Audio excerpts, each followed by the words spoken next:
দ্বিতীয়তে, যীশুখ্ৰীষ্টে কৰা কাৰ্যবোৰৰ জৰিয়তে আপোনাৰ আৰু মোলৈ আদৰ্শ এৰি থৈ গৈছিল। সেই বিষয়কেই পিতৰৰ পত্ৰত কোৱা হৈছে। যীশুৱে আমাৰ কাৰণেই আদৰ্শস্বৰূপে নিজৰ চলন ফুৰণসমূহ প্ৰকাশ কৰি থৈ গৈছে। আমাৰ শত্ৰুবিলাকক আমি প্ৰেম কৰিবলৈ আদৰ্শ কোন? যীশুখ্ৰীষ্ট। আমাৰ শত্ৰুবিলাকক ক্ষমা কৰিবলৈ আদৰ্শ কোন? যীশুখ্ৰীষ্ট। ত্যাগ কৰাৰ আদৰ্শ যীশুখ্ৰীষ্ট। ধৈৰ্য আৰু সহনশীলতাৰ আদৰ্শ যীশুখ্ৰীষ্ট। পবিত্ৰতাৰ আদৰ্শ যীশুখ্ৰীষ্ট। প্ৰাৰ্থনা কৰাৰ আদৰ্শ যীশুখ্ৰীষ্ট। যীশুখ্ৰীষ্ট নিজেই প্ৰাৰ্থনা কৰিবলগীয়া হৈছিল যদি আপুনি আৰু মই প্ৰাৰ্থনা কৰিবলৈ অস্বীকাৰ কৰিলে কেনেকৈ হ'ব কওকচোন? আজি আপুনি আৰু মই প্ৰাৰ্থনা কৰিবলৈ আদৰ্শ হৈছে প্ৰভু যীশুখ্ৰীষ্ট। যীশুখ্ৰীষ্টেই প্ৰাৰ্থনা কৰিবলগীয়া হৈছিল যদি আমি প্ৰাৰ্থনা নকৰিলে কেনেকৈ হ'ব? প্ৰতিদিনে পুৱাতেই উঠি তেওঁ অকলশৰে একাষৰীয়াকৈ গৈ প্ৰাৰ্থনা কৰিছিল। অকল সেয়াই নহয়, প্ৰতিদিনে সন্ধিয়া জৈতুন পৰ্বতলৈ গৈ তেওঁ নিয়মীয়াকৈ অভ্যাসগত হিচাপে প্ৰাৰ্থনা কৰিছিল। তেওঁৰ এটা অভ্যাস আছিল। কি? প্ৰাৰ্থনা কৰাৰ অভ্যাস। সেই পদটো পঢ়ো আহক। লোকে লিখা শুভবাৰ্তাৰ 22 অধ্যায় 39 পদ। পাছে তেওঁ বাহিৰলৈ ওলাই তেওঁৰ নিয়মৰ দৰে জৈতুন পৰ্বতলৈ গ'ল। 41 পদ। পাছে তেওঁ শিলৰ এটা দলিমানৰ আঁতৰ হৈ আঁঠু কাঢ়ি প্ৰাৰ্থনা কৰি ক'লে। তেওঁ এইদৰে কৰে। জৈতুন পৰ্বতলৈ যোৱাটো তেওঁৰ এটা নিয়মৰ দৰে আছিল। কিয় গৈছিল? প্ৰাৰ্থনা কৰিবলৈ। দোকমোকালিতে অৰণ্যলৈ গৈছিল। কিয় গৈছিল? প্ৰাৰ্থনা কৰিবলৈ। সেই লোকে লিখা শুভবাৰ্তাৰেই 21 অধ্যায়ৰ 37 নম্বৰ পদ।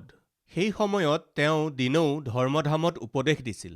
যীশুখ্ৰীষ্টে প্ৰতিদিনে উপদেশ প্ৰদান কৰিছিল আৰু ৰাতি বাহিৰলৈ গৈ জৈতুন নামেৰে পৰ্বতত কটাইছিল। ৰাতি হ'লেই তেওঁ জৈতুন পৰ্বতলৈ উঠি গৈছিল। ৰাতিপুৱা অৰণ্যত প্ৰাৰ্থনা কৰিছিল। প্ৰভু যি স্থানতেই থাকিছিল তাৰ ওচৰতে থকা জংঘলখনলৈ গৈ তেওঁ প্ৰাৰ্থনা কৰিছিল। গোটেই দিন উপদেশ প্ৰদান কৰিছিল, ঈশ্বৰৰ ৰাজ্যৰ বিষয়ে প্ৰচাৰ কৰিছিল আৰু গধূলি হ'লেই জেৰুচালেমত যদি থাকিছিল তেওঁ জৈতুন পৰ্বতলৈ গৈ প্ৰাৰ্থনা কৰিছিল। দিনটোৰ আৰম্ভণি প্ৰাৰ্থনাৰে আৰু দিনটোৰ সামৰণিও প্ৰাৰ্থনাৰে। যীশুখ্ৰীষ্টৰ এই প্ৰাৰ্থনাশীল জীৱন আমাৰ বাবে আদৰ্শ। আমি এনেকুৱা আদৰ্শময় জীৱন যাপন কৰিলে কিমান যে ভাল হ'ব। দ্বিতীয়তে, আহক মাৰ্কে লিখা শুভবাৰ্তাৰ 1ম অধ্যায়টো চাওঁ। 1ম অধ্যায়ৰ 35 নম্বৰ পদটো পঢ়ো হওক। পাছে অতি ৰাতিপুৱা আন্ধাৰ থাকোঁতেই তেওঁ উঠি কোনে প্ৰাৰ্থনা কৰিলে? তেওঁ কোন? আমাৰ প্ৰভু যীশুখ্ৰীষ্ট। তেওঁ প্ৰাৰ্থনা কৰিলে। দ্বিতীয়তে, কেতিয়া প্ৰাৰ্থনা কৰিলে? ৰাতিপুৱাই উঠি। কেতিয়া? অতি ৰাতিপুৱাই প্ৰাৰ্থনা কৰিছিল। প্ৰাৰ্থনাৰ বিষয়ে ক'লে আমাৰ মাজৰ বহুতে কয়, ভাই কি হ'ব, পৰিয়ালতেই সময় গুচি যায়। ঘৰৰ কাম, পাকঘৰৰ কাম, ভাত বনোৱা আৰু খুওৱা, স্কুলৰ বাবে যুগুত কৰি পঠোৱা, সিহঁতক পঢ়োৱা আৰু কাপোৰ কানি ধোৱা, গোটেই ঘৰটো সজাই তোলা, এইবোৰ কামতেই সময় গুচি যায়। আকৌ চাকৰিয়ালসকলে কয়, কেনেকৈ হ'ব ভাই, ৰাতিপুৱাই উঠি যুগুত হ'ব লাগে বা ভাত বনাব লাগে, ৰাতিপুৱা জলপান বনাব লাগে আৰু সোনকালে চাকৰিলৈ যাব লাগে আৰু ৰাতি 8টা-9টা বজাত ঘৰ আহি পাওঁ। আহি গা ধুব লাগে আৰু অলপ পিছতে আহাৰ খাব লাগে আৰু তাৰ পাছত অলপ টিভি চাব লাগে আৰু শুই যাব লাগে। ক'তনো সময় আছে ভাই, ব্যৱসায়ৰ কথানো আৰু কি ক'ম, ৰাতিপুৱাৰ পৰা সন্ধ্যালৈকে, ৰাতি 11-12টালৈকে ব্যৱসায়। গতিকে কি কাৰণত আমি প্ৰাৰ্থনা কৰিব পৰা নাই? প্ৰাৰ্থনা কৰিছেনে ভাই বুলি ক'লে, ক'ত ভাই, সময়ে নাপাওঁ দেখোন ভাই। সাধাৰণতে মানুহে প্ৰাৰ্থনা কৰা কামটোক হেয় জ্ঞান কৰা লোকসকলে সাধাৰণতে কয়, ক'ত ভাই, সময়ে নাপাওঁ, প্ৰাৰ্থনা কৰিবলৈ সময়ে নহয়। আমি যদি এইদৰে উত্তৰ দিওঁ তেন্তে আমি নিজকে এবাৰ পৰীক্ষা কৰি চাব লাগে। সময় নাই বুলি কেতিয়াবা আমি ৰাতিপুৱাৰ আহাৰ খাবলৈ এৰিছোঁ জানো? দৈনন্দিন অন্য কাম কৰিবলৈ এৰি দিছোঁ জানো? আমি ভাত খাবলৈ এৰি দিছোঁ নেকি? গা ধুবলৈ এৰি দিছোঁ নেকি? টিভি চাবলৈ এৰি দিছোঁ নেকি? চেলফোন ব্যৱহাৰ কৰিবলৈ এৰি দিছোঁ জানো? চাকৰি কৰিবলৈ এৰি দিছোঁ জানো? পানী খাবলৈ এৰি দিছোঁ জানো? নিউজ পেপাৰ পঢ়িবলৈ এৰি দিছোঁ জানো? এবাৰ ভাবি চাওকচোন।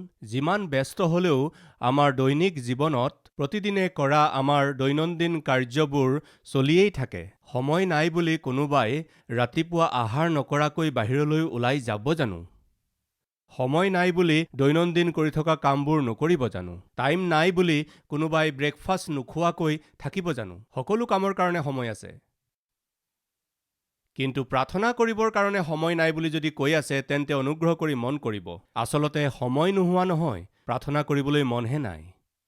বাস্তৱিকতে আপুনি প্ৰাৰ্থনা কৰিবই লাগে তেনেকুৱা এটা মন আপোনাৰ নাই। আচল কথা সেইটো, মন থাকিলে বহুতো উপায় ওলাই যায়। আচলতে প্ৰাৰ্থনাৰ প্ৰয়োজনীয়তানো কি? প্ৰাৰ্থনাৰ আটাইতকৈ প্ৰয়োজন কথাটো কি? সেই কথা যীশুখ্ৰীষ্টে ইয়াত কৈছে। অতি ৰাতিপুৱাতে উঠি কিয় প্ৰয়োজন আছে? কিহৰ ইমান প্ৰয়োজন আছে? প্ৰাৰ্থনা কৰাৰ প্ৰয়োজন আছে। কিমান প্ৰয়োজন? বহুত প্ৰয়োজন। আপুনি বুজি পাইছেনে? প্ৰভু যীশুখ্ৰীষ্টে ৰাতিপুৱাই উঠি কি কৰিছিল? প্ৰাৰ্থনা কৰিছিল। যিজন ব্যক্তিক আমি আটাইতকৈ বেছি মৰম কৰোঁ, সেইজন ব্যক্তিৰ সৈতেইতো আমি দিনটো আৰম্ভ কৰোঁ। আজিকালি কিছুমান মানুহ মানে বহুতো মানুহে এটা সময়ত আত্মিক লোকসকলে ৰাতিপুৱাই শুই উঠি বাইবেলখন বিচাৰিছিল আৰু বাইবেলখন মুকলি কৰি লৈ পঢ়িবলৈ ধৰিছিল। ৰাতিপুৱাই সাৰ পাই উঠি বিচনাৰ পৰা নামি আঁঠু লৈ প্ৰাৰ্থনা কৰিবলৈ তেওঁলোকে ভাল পায়। এবাৰ মই ট্ৰেইনেৰে যাত্ৰা কৰি থাকোঁতে ৰাতিপুৱা ৩-৪টামান বজাত ট্ৰেইন চলি আছিল। সেইজন ঈশ্বৰৰ কোনোবা সেৱক নে কোন নাজানো, সেই ৰেলৱেতেই হয়, প্লেটফৰ্মৰ ওপৰতেই আঁঠু লৈ তেওঁ বাইবেল মুকলি কৰি পঢ়ি আছিল। বৰ ভাল লাগিল। কিন্তু দুৰ্ভাগ্যবশতঃ আজিৰ এই শেষ কালত এনেকুৱা দৃশ্য দেখিবলৈ কমকৈ পোৱা যায়। ৰাতিপুৱা শুই উঠিয়েই আঁঠু লোৱা, ৰাতিপুৱা শুই উঠিয়েই বাইবেল পঢ়িবলৈ লোৱা কম হৈ যাবলৈ ধৰিছে। যিজন ব্যক্তিক আপুনি আটাইতকৈ বেছি ভাল পায়, যিজন ব্যক্তিক আপুনি আগস্থান দিয়ে, যিজন ব্যক্তিক আপুনি প্ৰাথমিকতা দিয়ে, তেওঁৰ সৈতেইতো আপুনি দিনটো আৰম্ভণি কৰিব। গতিকে মই আপোনাক সুধিছোঁ, আপুনি কিহেৰে দিনটো আৰম্ভ কৰে? চিগাৰেট খাই? ৰাতিপুৱা শুই উঠিয়েই আপুনি কি বিচাৰে? প্ৰথমে হয় চিগাৰেটৰ পেকেট আৰু মাচিছৰ পেকেট। সেই সকলো ওচৰতে থাকিব লাগিব। যিজন লোক চিগাৰেটৰ গোলাম হৈ গ'ল, তাৰ দাস হৈ গ'ল, তেওঁ নিজৰ দিনটো চিগাৰেটেৰে আৰম্ভ কৰে। মদ্যপান কৰা লোকে নিজৰ দিনটো মদৰ বটলেৰে মদ্যপান কৰি আৰম্ভ কৰে। আজি কিছুমান লোক অশ্লীল চিনেমাৰ আসক্ত হৈ পৰিছে, দাস হৈ পৰিছে। ৰাতিপুৱা শুই উঠিয়েই অশ্লীল চিনেমাৰে, অশ্লীল জীৱনেৰে নিজৰ দিনটো আৰম্ভ কৰা লোক নাই জানো? কিছুমানে ৰাতিপুৱা শুই উঠিয়েই টিভি অন কৰি দিয়ে, নিউজেৰে নিজৰ দিনটো আৰম্ভ কৰে, বা বাতৰি কাকত পঢ়ি নিজৰ দিনটো আৰম্ভ কৰে, বা ৰাতিপুৱা খোজ কঢ়াৰ দ্বাৰাই দিনটো আৰম্ভ কৰে, বা ব্যায়াম কৰি আৰম্ভ কৰে। আৰু কিছুমান লোকে ৰাতিপুৱা কফি খাই দিনটো আৰম্ভ কৰে। কাৰণ এওঁলোকৰ জীৱনত এই সকলোবোৰ বৰ গুৰুত্বপূৰ্ণ। কফি গুৰুত্বপূৰ্ণ, খোজ কঢ়া গুৰুত্বপূৰ্ণ, ব্যায়াম গুৰুত্বপূৰ্ণ।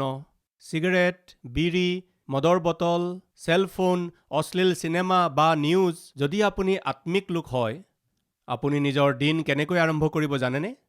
প্ৰাৰ্থনাৰে। কেতিয়া জানেনে? অতি ৰাতিপুৱাই। যীশুৱে দিনটোৰ কাৰ্য আৰম্ভ কৰাৰ আগতে প্ৰাৰ্থনা কৰিছিল। এতিয়া এটা প্ৰশ্ন হ'ল, আমাৰ সমস্যাটো কি? প্ৰাৰ্থনা কৰিবলৈ আমাৰ সময় নাই। কথা হ'ল, যীশুখ্ৰীষ্টতকৈ ব্যস্ত প্ৰচাৰক বা ভাৱবাদী কোনোবা আছেনে? যীশুখ্ৰীষ্টতকৈও ব্যস্ত ব্যক্তি কোনোবা আছেনে? প্ৰায় 12 ঘণ্টা যীশুখ্ৰীষ্টে পৰিচৰ্যা কৰিছিল। দিন থকালৈকে মোৰ পিতৃৰ পৰিচৰ্যা কৰিব লাগে বুলি কৈছিল। 12 ঘণ্টা।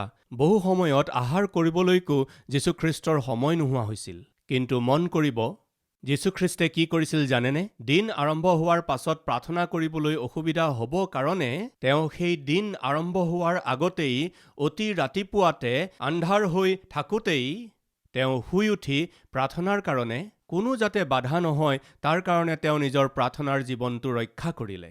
আপুনি শুই উঠাৰ পাছত হয়তো প্ৰাৰ্থনাৰ কাৰণে সময় নাপায়, সেইকাৰণে এঘণ্টাৰ আগতে উঠক।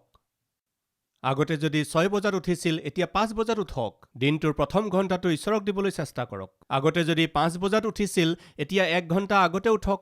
ঈশ্বৰৰ এজন দাসে কৈছিল, সাধাৰণতে মানুহৰ জীৱনত লাভ কৰা সকলোবোৰ জয়তকৈ মহান জয় হৈছে কম্বলখনৰ ওপৰত জয় বুলি কৈছিল। আজি আমাৰ মাজৰ বহুতো লোকে ভাবে, আৰু অলপ ভৰি কুচাই, আৰু অলপ শুই লওঁ বুলি মনতে ভাবি বিচনাত ইকাটি সিকাটিকৈ কটাই বাইবেলে কৈছে, হে এলেহুৱাবিলাক, পৰুৱাবোৰলৈ চোৱা আৰু জ্ঞানী হোৱা। আৰু অলপমান টোপনি, আৰু অলপমান শুই লওঁ বুলি ভাবি বিচনাত ইকাটি সিকাটিকৈ থাকিলে দৰিদ্ৰতা আহিব। যীশুখ্ৰীষ্ট এলেহুৱা নাছিল। যীশুখ্ৰীষ্ট বৰ উদ্যোগী আছিল, বৰ দায়িত্বশীল ব্যক্তি আছিল। তেওঁৰ সেৱাই হওক বা তেওঁৰ পৰিচৰ্যাই হওক, তেওঁৰ প্ৰাৰ্থনা জীৱনত যাতে বাধা নহয়, প্ৰাৰ্থনা কৰিবলৈ মোৰ সময় নাই তেনেকৈ ক'বলৈ সুযোগ নিদি, নিজৰ পৰিচৰ্যা তেওঁ আৰম্ভ কৰাৰ আগতেই ঈশ্বৰৰ উপস্থিতিলৈ গৈ প্ৰাৰ্থনা কৰিছিল। অতি দুকমুকালিতে উঠি প্ৰাৰ্থনা কৰাটো কাৰ সাদৃশ্য হয় জানেনে? তেওঁ যিজনক আটাইতকৈ বেছি প্ৰেম কৰে তেওঁৰ সৈতেই নিজৰ জীৱনটো নিজৰ দিনটো পৰিচৰ্যা আৰম্ভ কৰে। আদিতে ঈশ্বৰে ইন দ্য বিগিনিং গড ঈশ্বৰৰ সৈতে দিনটো আৰম্ভ কৰিলে তেওঁ বৰ আশীৰ্বাদিত হ'ব। তাৰ বাবে আদৰ্শ হৈছে প্ৰভু যীশুখ্ৰীষ্ট। তেওঁ নিজৰ দিনৰ আৰম্ভ পিতৃৰ সৈতেই কৰিছিল। ৰাতিপুৱাই শুই উঠি অন্য কোনো কাম কৰাৰ পূৰ্বেই কাৰোবাৰ সৈতে কথা পতাৰ পূৰ্বেই সৰ্বপ্ৰথমে পিতৃৰ সৈতে কথা পাতিছিল। তৃতীয়তে ক'ত প্ৰাৰ্থনা কৰিছিল? বাইবেলে আমাক কৈছে প্ৰথম কোনে প্ৰাৰ্থনা কৰিছিল? প্ৰভু যীশুখ্ৰীষ্টে। কেতিয়া প্ৰাৰ্থনা কৰিছিল? অতি দুকমোকালিতে উঠি। তেওঁ ক'ত প্ৰাৰ্থনা কৰিছিল? নিৰ্জন ঠাইত। আমাৰ মাজৰ বহুতো লোকৰ সমস্যাটো হৈছে আমাৰ প্ৰাৰ্থনা কৰিবলৈ মন আছে, কিন্তু ভাল ঠাই এডোখৰ মোৰ নাই ভাই, সুবিধাজনক ঠাই এডোখৰ মোৰ নাই। আমাৰ ঘৰত এটা সৰু কোঠা, তাতেই মোৰ স্বামী, মোৰ সন্তান, মই, ভাই বা ভনী থাকিলে তেওঁলোক থাকে। সেইকাৰণে হৈয়ে নুঠে ভাই। আজি আমাৰ মাজত এনেকুৱা কোনোবা আছে নেকি প্ৰাৰ্থনা কৰিবলৈ যাৰ ভাল ঘৰ নাই, প্ৰাৰ্থনা কৰিব পাৰিবৰ কাৰণে ভাল এটা কোঠা নাই, প্ৰাৰ্থনা কৰিব পাৰিবৰ কাৰণে ভাল এটা পৰিৱেশ নাই বুলি কোৱা কোনোবা আছে নেকি? তেন্তে অনুগ্ৰহ কৰি শুনিব, প্ৰাৰ্থনা কৰিবলৈ আপোনাক সৰ্বপ্ৰথমে এখন স্থান নহয়, এখন শুদ্ধ হৃদয় লাগে। যীশুখ্ৰীষ্টৰ বাবেও এই পৃথিৱীত মূৰটো থ'বলৈকো ঠাই নাছিল। তেওঁ সন্ধিয়া সদায় জৈতুন পৰ্বতলৈ কিয় গৈছিল জানেনে? তেওঁৰ ঘৰ নাছিল। এই সংসাৰত যীশুখ্ৰীষ্টৰ নিজৰ ঘৰ নাছিল। যীশুখ্ৰীষ্টৰ ওচৰলৈ দুজন শিষ্যই আহি সুধিবলৈ ধৰিলে, প্ৰভু আপুনি ক'ত থাকে? আমিও আহি আপোনাৰ সৈতে থাকিম। এইবুলি কওঁতে তেওঁ ক'লে, চৰাইৰ বাঁহ আছে, শিয়ালৰো থাকিবলৈ গাঁত আছে, কিন্তু মানুহৰ পুত্ৰই মূৰ থ'বলৈকো এই পৃথিৱীত অকণো ঠাই নাই। বুজিছেনে? তথাপিতো প্ৰভু যীশুৱে অতি দুকমোকালিতে উঠি ক'ত প্ৰাৰ্থনা কৰিছিল? নিৰ্জন ঠাইলৈ গৈ প্ৰাৰ্থনা কৰিছিল। কাৰণ কি? কাৰণ সেয়া তেওঁৰ তৃষ্ণা আছিল, হৃদয়ৰ ভোক আছিল। তেওঁ সেই স্থান বাছি লৈছিল। কেনেকুৱা ঠাই? নিৰ্জন ঠাই। সেই নিৰ্জন ঠাইত, সেই পাহাৰৰ ওচৰত কোনো এখন ঠাইত এটা চুকত থকা শিলৰ ওচৰলৈ গৈ তেওঁ প্ৰাৰ্থনা কৰিলে। গতিকে নক'ব যে প্ৰাৰ্থনা কৰিবলৈ মোৰ মন আছে, কিন্তু প্ৰাৰ্থনা কৰিবলৈ ভাল ঠাই এখন মোৰ নাই বুলি নক'ব মোৰ প্ৰিয় ভাই ভনীসকল। মই কলেজত পঢ়ি থকাৰ সময়ত ঘণ্টা ঘণ্টা ধৰি প্ৰাৰ্থনা কৰিছিলোঁ। ঘণ্টা ঘণ্টা প্ৰাৰ্থনা কৰাৰ স্থান কি জানেনে? হোষ্টেলত থকাৰ সময়ত হোষ্টেলৰ সকলোবোৰে গা ধোৱাৰ পাছত, তেওঁলোক শোৱাৰ পাছত 10-11টা বজাত মই উঠি বাথৰুমটো ভালকৈ ধুই, সেই বাথৰুমটো ভালকৈ মুচি তাতেই আঁঠু লৈ মই বহুবাৰ প্ৰাৰ্থনা কৰিছিলোঁ। বাথৰুম, টয়লেটতো বহুতবাৰ প্ৰাৰ্থনা কৰিছিলোঁ। বাছষ্টেণ্ডতো প্ৰাৰ্থনা কৰাৰ বহুত সুযোগ আছে। বাছষ্টেণ্ডত বহুতে আপুনি নিশ্চয় দেখিছে চিমেণ্টৰ যি বেঞ্চ থাকে, মই ষ্টুডেণ্ট হৈ থাকোঁতে সেই বেঞ্চৰ কাষতে আঁঠু লৈ প্ৰাৰ্থনা কৰাৰ অভিজ্ঞতা বহুত আছে। আজি সতীশ কুমাৰে ইমান ডাঙৰ পৰিচৰ্যা কৰাৰ কাৰণ কি জানেনে? ষ্টুডেণ্ট হৈ থাকোঁতে মই কৰা প্ৰাৰ্থনাবোৰ। এইদৰে মই সদায় প্ৰাৰ্থনা কৰিছিলোঁ। হায়দৰাবাদলৈ মই যেতিয়া আহিলোঁ, প্ৰতিদিনে সন্ধিয়া প্ৰাৰ্থনা কৰাৰ ঠাই কি আছিল জানেনে? এখন খেলপথাৰ, স্কুলৰ খেলপথাৰ। সেই স্কুলৰ খেলপথাৰলৈ গৈ কেইজনমান মানুহক গোটাই একেলগে আঁঠু কাঢ়ি 3-4 ঘণ্টা সময় প্ৰাৰ্থনা কৰিছিলোঁ। সদায় এইদৰে প্ৰাৰ্থনা কৰিছিলোঁ। কেইবাবাৰো পুলিচবিলাকে আহি জীপত আহি, পেট্ৰলিং কৰা জীপত আহি আমাক তেওঁলোকে ভয় খুৱাইছিল। পিছত তেওঁলোকে বুজি পাই গৈছিল, কি কৰি আছা তোমালোকে? এই সময়ত আমি প্ৰাৰ্থনা কৰি আছোঁ। সেই সময়ত এইদৰে প্ৰাৰ্থনা কৰাটো আচৰিত কথা আছিল। এইদৰেহে কালবাৰীৰ পৰিচৰ্যা আৰম্ভ হৈছিল। গতিকে নক'ব, মোৰ হাতত সময় থকা হ'লে মই বহুত প্ৰাৰ্থনা কৰিলোহেঁতেন বুলি নক'ব। মই যি ঘৰত আছিলোঁ তাৰ ছাদলৈ গৈ প্ৰায়েই হাড় কঁপোৱা জাৰতো কঁপি কঁপি প্ৰাৰ্থনা কৰাৰ অভিজ্ঞতা বহুত আছে। প্ৰাৰ্থনা কৰিবই লাগিব। ক'ত? আপুনি য'ত আছে তাতেই নিজৰ সুবিধাজনক ঠাই এডোখৰ বাছি লৈ প্ৰাৰ্থনা কৰক। শেষত চতুৰ্থটো বিষয়, কেনেকৈ প্ৰাৰ্থনা কৰিছিল সেইটোও ক'ব লাগিব। মই আশা কৰিছোঁ এখন নিৰ্জন ঠাইলৈ গ'ল, তাত প্ৰাৰ্থনা কৰিবলৈ ধৰিলে। কেনেকৈ প্ৰাৰ্থনা কৰিলে? অকলে প্ৰাৰ্থনা কৰিলে।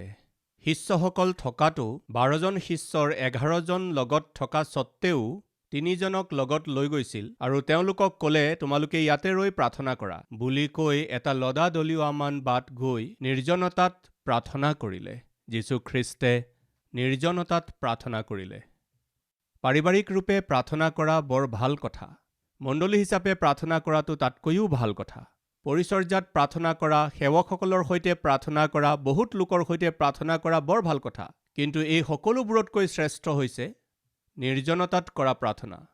কেনেকৈ প্ৰাৰ্থনা কৰিছিল? নিৰ্জনতাত প্ৰাৰ্থনা কৰিছিল। আপুনি নিৰ্জনতাত কিয় প্ৰাৰ্থনা কৰিব লাগে? আপুনি স্বামী হ'ব পাৰে, ভাৰ্যা হ'ব পাৰে, আপুনি পুত্ৰ পুত্ৰী হ'ব পাৰে, সেৱক সেৱিকা হ'ব পাৰে। আপুনি যোনেই নহওক, নিৰ্জনভাৱে কিয় প্ৰাৰ্থনা কৰিব লাগে? আপুনি যদি ব্যক্তিগতভাৱে কিবা ক'ব বিচাৰে তেন্তে কাৰ কাৰণে অপেক্ষা কৰে? ধৰক এজন অফিচাৰৰ সৈতে আপুনি ব্যক্তিগত কিবা কথা পাতিব বিচাৰিছে। আপুনি কালৈ অপেক্ষা কৰিব? তেওঁৰ আগত বহি থকাজন কেতিয়া উঠিব? তেওঁ কেতিয়া যাব? অন্য মানুহ এজন থাকিলেও মুখ নোখোলে। কিয়? ব্যক্তিগত কথা। প্ৰাৰ্থনাত আপুনি কাৰ সৈতে কথা পাতে? কোনোবা অফিচাৰৰ সৈতে নহয়। গোটেই বিশ্বৰ ওপৰত শাসন কৰোঁতা ৰজাৰো ৰজা, প্ৰভুৰো প্ৰভু, পিতৃ ঈশ্বৰৰ সৈতে আপুনি কথা পাতে। এইদৰে আপুনি অকলশৰে গৈ কথা পাতিলে 1 নম্বৰ প্ৰাইভেচি হয়, 2 নম্বৰ আপুনি ব্যক্তিগত কথা পাতিব পাৰিব, 3 নম্বৰতে আপুনি মনৰ বেজাৰবোৰ ভাঙি ক'ব পাৰিব, মনৰ গধুৰ বোজাবোৰ উলিয়াব পাৰিব, নিজৰ দায়িত্ববোৰৰ কথা ক'ব পাৰিব, নিজৰ গোটেই জীৱনটো উদঙাই দিব পাৰিব। কেতিয়া? নিৰ্জনতাত থাকিলে। চকু পানী টুকিব পাৰিব। ভগ্ন হৃদয়েৰে ক্ৰন্দন কৰি প্ৰাৰ্থনা কৰিব পাৰিব। নিৰ্জনতাত তেওঁৰ সৈতে কথা পাতিলে আপুনি অন্তৰৰ কথাবোৰ ক'ব পাৰিব। যেতিয়া আমাৰ আশে-পাশে বহুতো মানুহ থাকে তেতিয়া অন্তৰ খুলি প্ৰভুক আমি সকলো ক'ব নোৱাৰোঁ। আমি প্ৰায়ে এনেকুৱা কিছুমান পৰিস্থিতিৰ মাজেৰে যাওঁ যিবোৰ আনক ক'ব নোৱাৰি, আৰু তাৰ বিষয়ে বহুতৰ আগত প্ৰাৰ্থনাও কৰিব নোৱাৰি। মুখ খুলি ডাঙৰ ডাঙৰকৈ প্ৰাৰ্থনা কৰিব নোৱাৰি। প্ৰিয় ভাই ভনীসকল, আপুনি নিৰ্জনতাত প্ৰভুক লগ ধৰাটো বৰ দৰকাৰী কথা।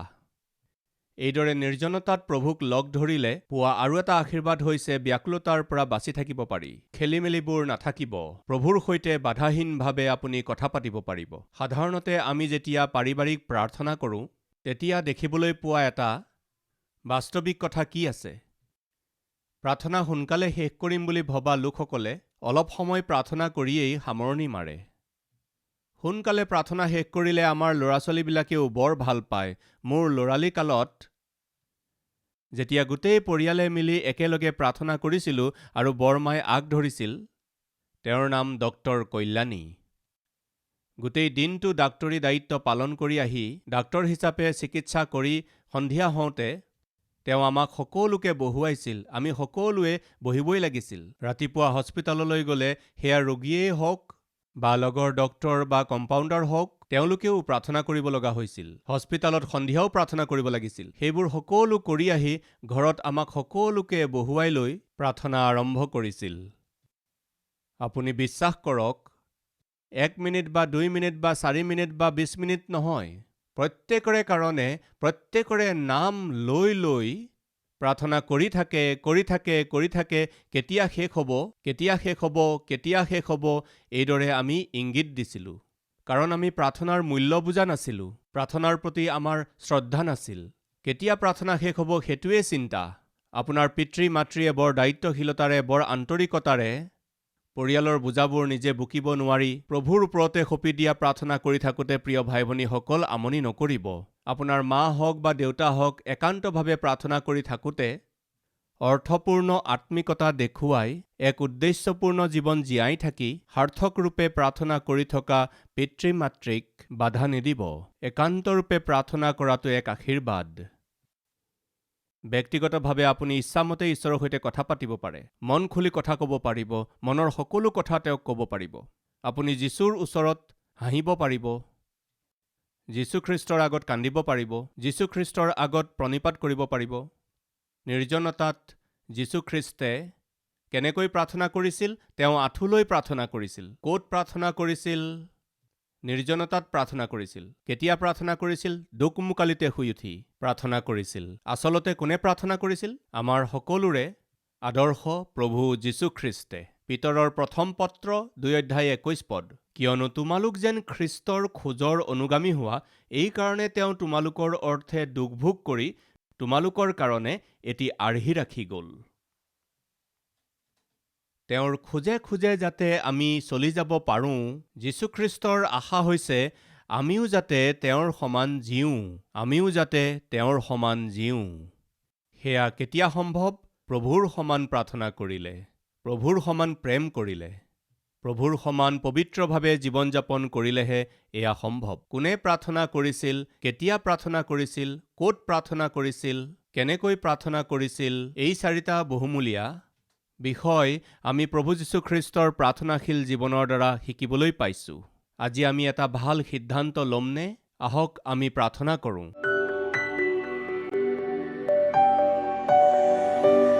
মহান পবিত্ৰ প্ৰেমী ঈশ্বৰ পিতা, অতি দুখমোকালিতে উঠি প্ৰাৰ্থনা কৰিবলৈ পিতা আপুনি আমাক শিকাওক। নিৰ্জনতাত যাতে আমি প্ৰাৰ্থনা কৰিব পাৰোঁ, আমাৰ তেনেকুৱা অভ্যাস কৰিবলৈ আমাক শিকাওক। পাৰিবাৰিক ৰূপে প্ৰাৰ্থনা কৰিবলৈ আৰু মণ্ডলীত সেৱকৰ সৈতে বা এজন বা দুজনৰ সৈতে একেলগে প্ৰাৰ্থনা কৰিলে আশীৰ্বাদ আছে, কিন্তু নিৰ্জনতাত আপোনাৰ উপস্থিতিত থাকি চকু পানী টুকি প্ৰাৰ্থনা কৰাটো বৰ দৰকাৰী। এই সত্যক জানি উঠাৰ পিছত পিতা, আমাৰ প্ৰাৰ্থনা জীৱনটো ঠিক কৰিবলৈ আমাক সহায় কৰক। ক'ত প্ৰাৰ্থনা কৰিব লাগে? য'ত আছে তাতেই। কিন্তু প্ৰাৰ্থনা কৰিবলৈ মন থাকিব লাগিব। তেতিয়া প্ৰাৰ্থনা কৰিবলৈ ঠাইৰ অভাৱ কেতিয়াও নহ'ব, এয়া সত্য। পিতৃ আজি কাৰ কাৰ সৈতে কি কি দৃষ্টিকোণেৰে কথা ক'লে মই নাজানো, কিন্তু শুনাবিলাকে জানে। এই বাৰ্তাটো যাতে তেওঁলোকে নাপাহৰে, ইয়াক নিজৰ হৃদয়ত সুৰক্ষিতভাৱে ৰাখি আমি যেতিয়ালৈকে জীয়াই থাকিম, পিতা, প্ৰাৰ্থনা যোদ্ধাৰ নিচিনাকৈ, পবিত্ৰসকলৰ নিচিনাকৈ, ফলপূৰ্ণ জীৱন যাপন কৰাবিলাকৰ নিচিনাকৈ মোক আৰু আমাক সকলোকে পিতা যুগুত কৰক। আমাৰ জীৱনবোৰক আশীৰ্বাদিত কৰক। যীশুখ্ৰীষ্টৰ নামত মাগিছোঁ হে পিতা, আমেন।